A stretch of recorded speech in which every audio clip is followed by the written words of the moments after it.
Question number 5 थोड़ा सा different है। यहाँ पर मेथड भी अलग होगा और फॉर्मूला भी चेंज हो जाएगा। तो कैसे? क्योंकि यहाँ पर रैंक्स रिपीट होंगे। यहाँ पर चेक करो, हाइट ऑफ हस्बैंड में कोई भी रैंक रिपीट नहीं होगा, बट यहाँ पर हाइट ऑफ वाइफ के अंदर 154 दो बार रिपीट कर रहा है एंड 162 भी दो बार रिपीट कर रहा है। तो यहाँ पर मेथड थोड़ा डिफरेंट हो जाएगा, कैसे रैंक कैसे अलॉट करें। तो पहले हाइट ऑफ हस्बैंड से स्टार्ट करते हैं, वो इजी काफी, क्योंकि वहां पर कोई भी हाइट रिपीट नहीं हो रही है। तो यहाँ लिखेंगे रैंक ऑफ एक्स, ऐसे कर लेते हैं, रैंक ऑफ एक्स हस्बैंड्स के लिए ना, तो यहाँ पर एक्स डाल देते हैं, एंड वाइफ के लिए वाई, तो यहाँ पर रैंक ऑफ वाई। ठीक है, रैंक ऑफ एक्स से स्टार्ट करते हैं। पहले सबसे बड़ी हाइट कौन सी है? सबसे बड़ी हाइट 191 है, तो 191 का रैंक हमारा 1 हो जाएगा। इसके बाद चलते हैं 185, रैंक 2। इसके बाद कौन सा है? 191 ले लिया मैंने, 185 ले लिया। फिर कौन सा आएगा? रैंक 3 किसको करें? 163 इज रैंक 3, फिर 162 इज रैंक 4। इसके बाद रैंक 5 हो जाएगा ये, रैंक 6 और रैंक 7। इस तरह से मैंने रैंक्स कंप्लीट कर लिए। सही किया कि एक बार चेक कर लो, ऐसे एक बार चेक कर लो, ऊपर नीचे थोड़े हो रखे हैं। ये 2 था ना, और 5 थोड़ा ऊपर। अब ठीक है, एक बार चेक कर लो, अब ठीक है ना, थोड़ा ऊपर नीचे हो रहा है। तो एक बार चेक कर लेते हैं, 1 2 3 4 5 6 7, बिल्कुल सही है। आगे चलते हैं। रैंक वाई थोड़ा सा मुश्किल होगा, क्योंकि वहां पर क्या है, रैंक्स रिपीट हो रहे बच्चों। ठीक है, रैंक रिपीट हो रहे, कैसे देखते हैं। सबसे बड़ी हाइट कौन सी है वाइफ्स के अंदर? 170 है ना, तो 170 को हम रैंक 1 दे देते हैं। ठीक है, 170 रैंक 1 हो गया। इसके बाद कौन सा रैंक आएगा? इसके बाद आएगा 162 आएगा। 160 दो बार है ना, 160 दो बार। देखो यहाँ इसका रैंक अगर 2 डालें तो इसका 2 नहीं हो सकता, इसका 3 होगा। ठीक है ना, तो 2 और 3 को ऐड करो, कितना आएगा? 5। 5 का हाफ कर दो, कितना आएगा? देखो ना, 2 और 3 को ऐड कर लो तो आएगा 5, एंड 5 का हाफ कर दो तो आएगा 2.5। तो 2 और 3 ना दे करके हम लोग 2.5 देंगे। 2.5 यहां पर और यहां पर भी 2.5। अभी तक क्लियर हो गया हमने कौन कौन से हाइट ले ली है। हमने 170 ले लिया, हमने 162 भी दो बार ले लिया। अब कौन सा लें, चेक करो फटाफट। अब मेरे ख्याल से 157 है, तो उसको हम रैंक 4 देंगे, बिकॉज 2 और 3 को हमने ट्रीट कर लिया। This is rank 4। अब कौन सा आएगा? 5 और 6 आएगा ना। तो देखो 154 नेक्स्ट आता है ना, तो इसका रैंक 5 होना चाहिए, इसका 6 होना चाहिए, बट एक नंबर के 2 रैंक तो हो नहीं सकते। तो हम क्या करेंगे? 5 + 6 करेंगे, जैसे हमने लास्ट टाइम किया था। 11 आएगा, 11/2 करने पर कितना आएगा? 5.5 आएगा। तो 5 और 6 ना दे करके हम लोग लिखेंगे 5.5 और 5.5। लास्ट में कौन सा बचा है हमारे पास? लास्ट में बचा हमारे पास 148 है ना, and that is the last rank. इसको हम रैंक नंबर 7 दे देते हैं। तो मेरे ख्याल इतना ठीक से आपको आ गया होगा। रैंक ऑफ एक्स और रैंक ऑफ वाई निकालने में आपको कोई भी प्रॉब्लम नहीं हुई होगी। आगे चलते हैं, क्वेश्चन कंटिन्यू करते हैं। अभी आपको कॉलम बनाना, डी कॉलम। डी क्या होता है? डी होता है rank of X minus rank of Y. 6 - 5.5 आ जाएगा 0.5। 7 - 7 0। 2 - 2.5 कितना आएगा? -0.5। 5 - 4 1। 3 - 2.5 आ जाएगा कितना? 0.5। 1 - 1 0।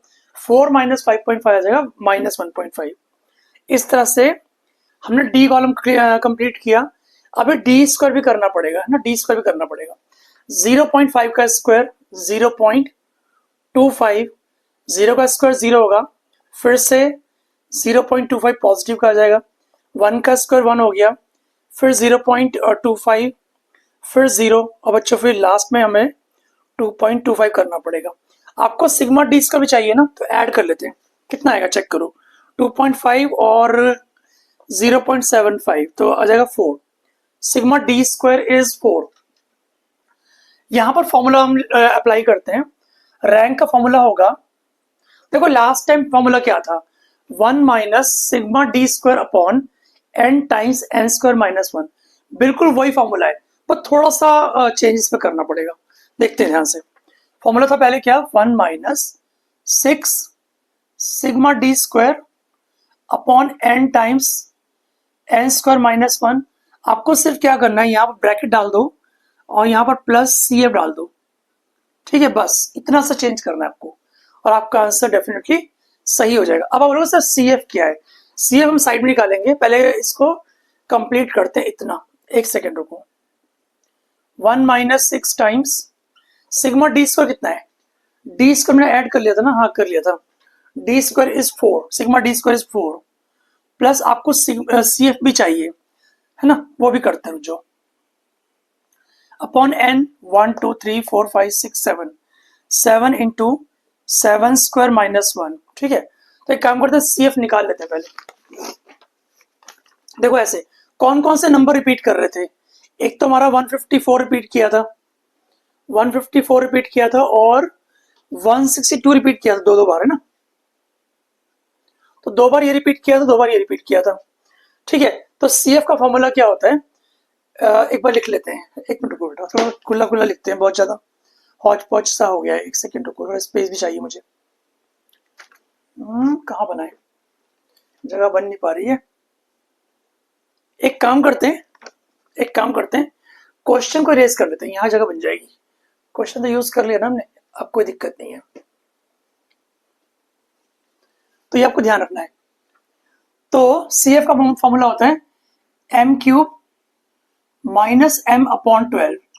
कौन कौन से नंबर रिपीट कर रहे हैं, एक तो हमारा 154 रिपीट हुआ था और एक 162 रिपीट हुआ था। नंबर ऑफ टाइम्स कितनी कितनी बार रिपीट किया, तो 154 हमारा दो बार रिपीट किया था एंड 162 भी हमारा दो बार रिपीट किया था। ठीक है, तो यहां पर हम सी एफ निकाल रहे हैं, एक सेकेंड, सी एफ हमारा M cube minus M upon 12 का। ठीक है ना, तो पहले 2 डालो यहाँ पर, 2 क्यूब कितना हो जाएगा 8 माइनस 2 अपॉन 12 कितना बन गया 6 अपॉन 12 यानी 0.5 बन गया ना, 0.5 हो गया। ठीक है, इतना ठीक से आ गया। इसके बाद ऐसे ही 162 का भी हम लोग सी एफ निकाल लेंगे। तो सेम दो बार है ना, तो यहाँ पर 2 डालने पर सेम ही आएगा 0.5, तो यहाँ पर 0.5 डाल लेंगे। इसके बाद क्या करना है, इसके बाद करना सी एफ वाला जो कॉलम है ना हमारा, उसका भी सिग्मा करना है। एक सेकंड बच्चे रुको भी, एक सेकेंड एक सेकेंड, इंक का थोड़ा देखना पड़ रहा है मुझे।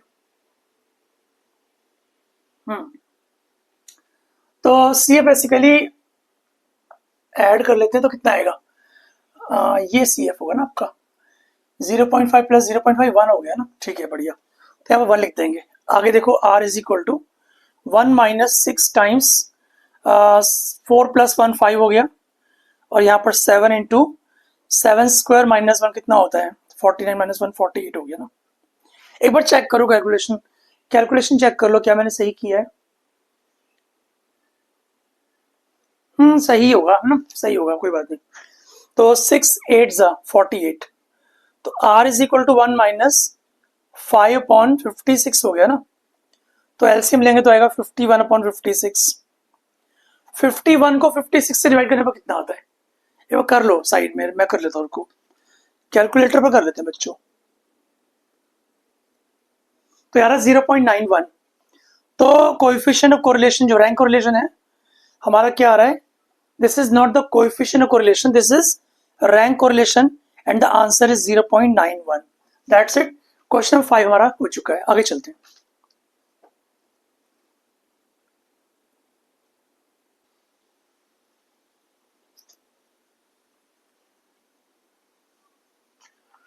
क्वेश्चन नंबर 6 देखते हैं कैसा है। क्वेश्चन नंबर 6 है, two interviewers give the following score to the candidate on the basis of their performance in the interview, find the rank correlation coefficient between the evaluation of two interviews. ठीक है ना, तो ये देखते हैं candidate हमारे पास क्या है, A B C D E F G H तक है। इंटरव्यूअर नंबर 1 ने इस तरह के रैंक दिए, मार्क्स दिए, ठीक है ना, और इंटरव्यूअर नंबर बी ने इस तरह के आपको मार्क्स दे रखे हैं। आपको निकालना है कोएफिशिएंट ऑफ रैंक कोरिलेशन। तो स्टार्ट करते हैं, सबसे पहले रैंक एक्स निकालेंगे और फिर हम लोग रैंक वाई निकालेंगे। थोड़ा सा डिफिकल्ट टास्क हो सकता है, बहुत ध्यान से देखना है। रैंक एक्स करते हैं पहले, सबसे पहला कौन सा आएगा? 47 इज द फर्स्ट, यहाँ पर फर्स्ट लिख दो। इसके बाद कौन सा होगा? 44 इज सेकेंड, ध्यान से देखना, 44 सेकेंड हो गया। फिर थर्ड कौन सा होगा? थर्ड हो गया 40, एक बार चेक कर लो, ठीक है ना, थर्ड 40 हो गया। इसके बाद हमारा आएगा 4 और 5 आएगा ना, तो ये 4 हो गया और ये 5 हो गया, बट सेम रैंक आ गया ना। 28 एक ही नंबर है, दो रैंक तो हो नहीं सकते, तो 5 और 4 को ऐड कर लें क्या? 9 का हाफ क्या होगा? 4.5। एक बार चेक कर लो, डेटा सही है ना, एक बार चेक कर लो बच्चों।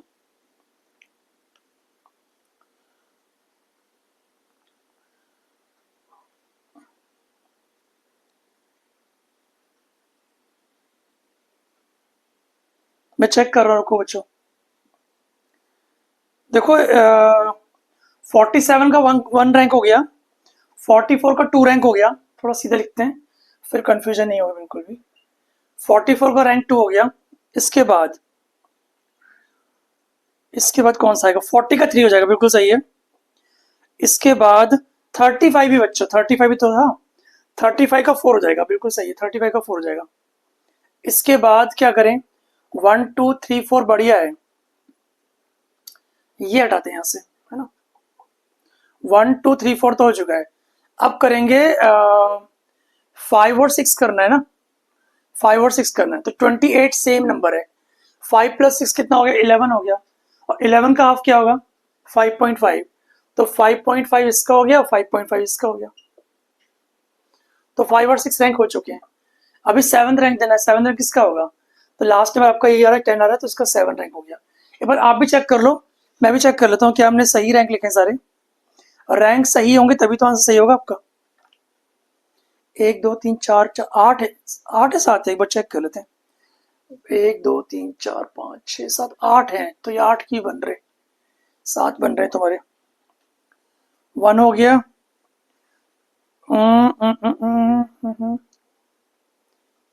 थोड़ा सा गड़बड़ है, कुछ थोड़ा सा गड़बड़ है बच्चों।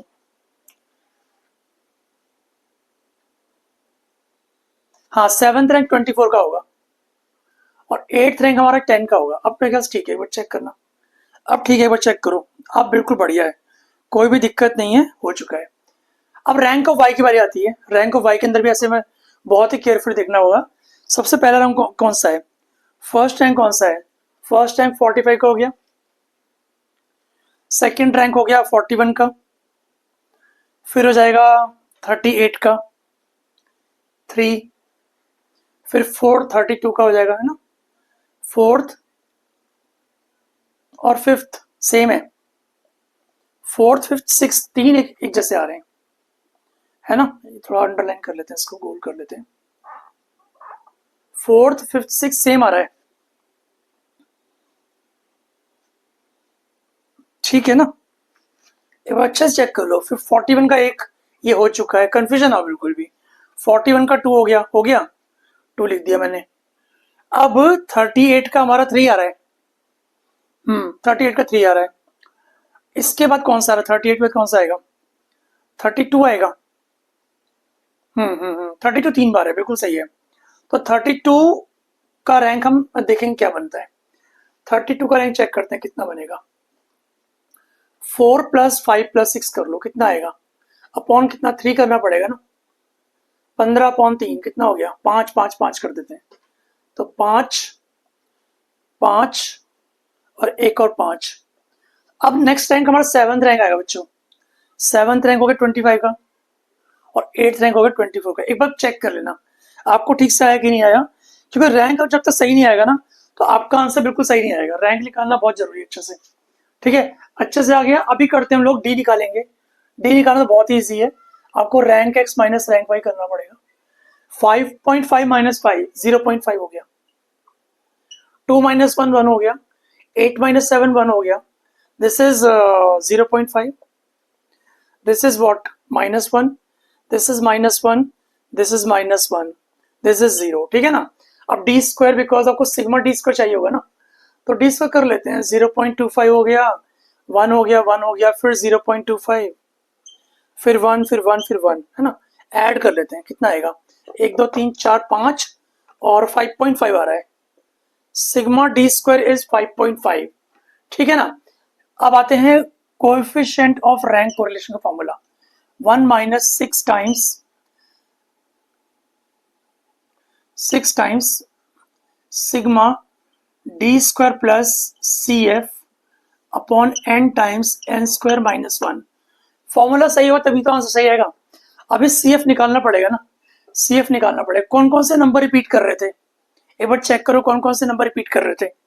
यहाँ पर 28 रिपीट कर रहा था और यहाँ पर 32 रिपीट कर रहा है, ऐसे कुछ है ना। एक बार चेक कर लो बुक के अंदर, देखता फटाफट। यही तो था बेटा, एक मिनट रुको, बुक खोल लो। 28 और 32 रिपीट कर रहा था, तो यहाँ कर लेते साइड में। चलो 28 हमारा कितनी बार रिपीट कर रहा था, 2 बार रिपीट कर रहा था, 1 2। 28 2 बार रिपीट कर रहा है और 32 3 बार रिपीट कर रहा है, ठीक है। तो सी एफ के लिए फॉर्मूला क्या होता है, आपको M cube minus M upon 12 ये निकालना पड़ेगा ना। तो 2 क्यूब 8, 8 माइनस 2 6, 6 अपॉन 12 0.5 हो गया। ऐसे यहाँ पर 3 क्यूब हो गया 27 माइनस 3 अपॉन 12 कितना हो गया, 24/12 कितना 2 होता है ना। क्रॉस चेक कर लो बच्चों फटाफट से, ठीक है। अब इसका सिग्मा जो करेंगे ना वो सी एफ होगा, सी एफ कर लेते हैं, ठीक है। तो ये कितना होगा, 2 प्लस 0.5, 2.5 आ गया। तो यहाँ पर हम 2.5 डालेंगे, है ना। ये चीज ध्यान रखो, मैं इरेज कर रहा हूँ इसको बिकॉज थोड़ी स्पेस की प्रॉब्लम होगी, इसलिए इरेज कर लेते हैं। आगे देखो बेटा, एक सेकेंड रुको। हाँ, आगे चलते हैं। r is equal to 1 minus 6 times sigma D square is 5.5, यहाँ पर 5.5 डालो, प्लस सी एफ कितना आएगा 2.5 अपॉन एन कितना है 8 है ना, 3 3 6 2 8, 8 इंटू 8 स्क्वायर माइनस 1 कर देंगे। आगे देखो, r is equal to 1 minus 6 into ये कितना हो गया 5 प्लस 2 7 8 हो गया ना, अपॉन 8 इंटू 64 माइनस 1 63 हो गया, 8 से 8 कट गया। तो r is equal to 1 minus 6 upon 63 कितना आ जाएगा, 63 माइनस 6 अपॉन 63। तो बच्चों ये हो गया 57 अपॉन 63। अब क्रॉस चेक करते हैं, कैलकुलेटर पर कैलकुलेशन कर रहा हूं मैं, तो आप भी टाइम बचाने के लिए कैलकुलेटर पर कर सकते हो। फिलहाल कहीं गलती तो नहीं कर दी हमने,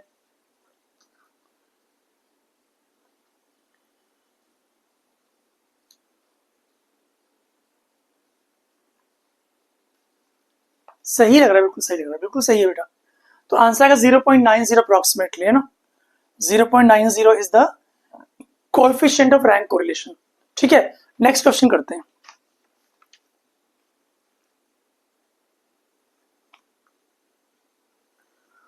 क्वेश्चन नंबर 7 काफी इजी है, ध्यान से देखो।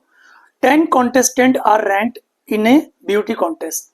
तो 10 कॉन्टेस्टेंट है, एन हमारा 10 हो गया, सीधी सी बात है, एन 10 हो गया। आगे पढ़ते हैं।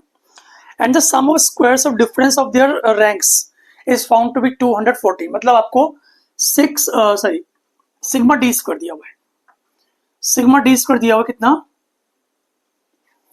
214 है ना, एक बार चेक कर लेना बच्चों। 214 है, हाँ बिल्कुल सही है, 214 है। इसके बाद क्या है, फाइंड द रैंक कोरिलेशन। आपको रैंक कोरिलेशन निकालना है, तो ये हमारा क्वेश्चन है। फॉर्मूला आपको अच्छे से आता ही है। आर का फॉर्मूला क्या होता है, 1 minus 6 sigma D square upon N into N square minus 1। बहुत ही इजी फॉर्मूला। तो R is equal to 1 minus 6 into sigma D square कितना 214 है, अपॉन एन कितना है, एन 10 दिया हुआ है, और यहाँ पर 10 स्क्वायर कितना होगा 100 होगा, माइनस 1, ठीक है ना, सही कर रहा हूँ बिल्कुल। R is equal to 1 minus 6 into 214 upon 10 into 99। कुछ कटता है क्या इसके अंदर, एक बार चेक कर लेना। 3 टू ज़ा और 3 33 ज़ा, ठीक है। इसके बाद कुछ कटेगा, तो R is equal to 1 minus 2 into 214 upon 33 into 10 भी हमारे पास है ना। कुछ कट रहा है फर्दर, एक बार चेक करना पड़ेगा आपको अच्छे से।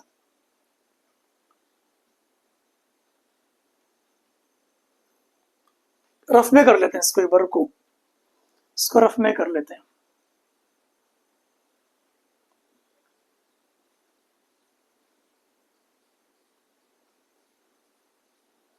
तो ये 1.30 आ रहा है, r is equal to 1 minus 1.30, तो माइनस करने पर आएगा 0.30, क्योंकि बड़ा नंबर ये है तो साइन नेगेटिव आ गया। This is the coefficient of rank correlation. आप खुद भी चेक करना, आंसर यही आएगा। बढ़िया, तो नेक्स्ट क्वेश्चन करते हैं बच्चों।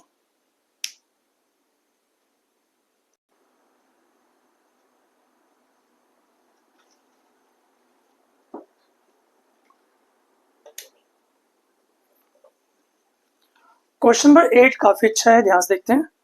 क्वेश्चन नंबर 8 देखो क्या है। The coefficient of rank correlation of the ranks obtained by 10 students in 2 particular subjects was found to be 0.5। मतलब 10 स्टूडेंट है, एंड आपका 10 हो गया, and coefficient correlation rank correlation was found to be 0.5। अब इस क्वेश्चन में कुछ एरर छूट गई, इसका मतलब ये रॉन्ग कोरिलेशन दिया हुआ आपको, उसको हम ठीक करना पड़ेगा। Later on it was found that one of the differences of the ranks of two student was 7, but it was taken as 3। मतलब कि क्या है, 3 रॉन्ग है ना, रॉन्ग वैल्यू 3 हो गई, रॉन्ग वैल्यू हो गई 3, एंड करेक्ट वैल्यू कौन सी थी, करेक्ट वैल्यू 7 थी। तो मैं सबसे पहले काम करते हैं, फॉर्मूला डालते हैं। Rank correlation was 1 minus 6 times sigma D square upon n times n square -1। इस फॉर्मूले के अंदर पुरानी वैल्यूज को डाल देते हैं। तो r क्या है, 0.5, 0.5 is equal to 1 minus 6 sigma D square upon n 10 है 10 इंटू 10 स्क्वायर -1, मतलब 99 हो गया ना। इस तरह से 0.5 -1 कर देंगे, is equal to -6 sigma D square upon 99 हो जाएगा। ठीक कर रहे हैं, तो 0.5 -1 कितना हो गया, -0.5 is equal to -6 times sigma D square upon 99, minus minus काट दो फटाफट। ठीक है, अब और क्या कर सकते हैं इसके अंदर, 0.5 इंटू 99 अपॉन 6 कर देंगे, वो आ जाएगा सिग्मा डी स्क्वायर। तो करना पड़ेगा, रुको भी करते हैं। तो ये हो गया आपका 1/2 कर दें इसको, 99/12 हो गया ना। एक सेकेंड, 99/12 हो गया। ठीक है, ये कुछ गलती लग रही है, n10 है ना। हाँ हाँ हाँ ठीक है, सब कुछ सही लग रहा है। 10 लगता है मैं कहीं खा गया। हाँ, ये 10 यहाँ पर आएगा बच्चों, तो यहाँ पर भी 10 आएगा, तो यहाँ पर भी 10 आएगा, तो 5 हो गया सिर्फ, बस ऐसे हो गया ये। तो अब चेक करते हैं 99 5 कितना होता है, 495 डिवाइड बाय 6 कर दो,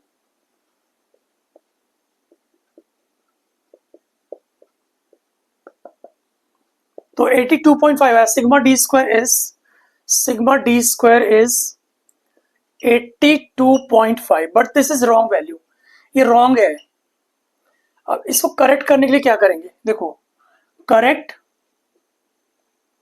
सिग्मा डी स्क्वायर निकालने के लिए आपको क्या करना है, 82.5 में से माइनस करेंगे रॉन्ग वैल्यू का स्क्वायर और ऐड करेंगे करेक्ट वैल्यू का स्क्वायर। तो इस तरह से करने से आपका करेक्ट सिग्मा डी स्क्वायर आ जाएगा, is equal to 82.5 minus 9 plus 49 कितना हो गया, 82.5 प्लस 40 हो गया ना। तो ऐड कर लो फटाफट से, तो 122.5 आ गया हमारा सिग्मा डी स्क्वायर करेक्ट वाला। अब क्या करेंगे, सेम फॉर्मूला उसके अंदर पुट कर देंगे वैल्यूज, सेम फॉर्मूला। तो क्या फॉर्मूला था, ये रहा ना, इसके अंदर वैल्यूज पुट कर देते हैं। 1 minus 6 times sigma D square is 122.5 upon N कितना था, 10 था, और 10 स्क्वायर -1 99 हो जाएगा। ठीक है, कैलकुलेशन अच्छे से होनी चाहिए, बस पॉइंट हटाओ, यहाँ पर 0 लगाओ। ठीक है, अब क्या करें, कैलकुलेटर यूज करें क्या, करते हैं, कोशिश करते हैं बेटा। एक सेकेंड रुको, बस होने वाला है।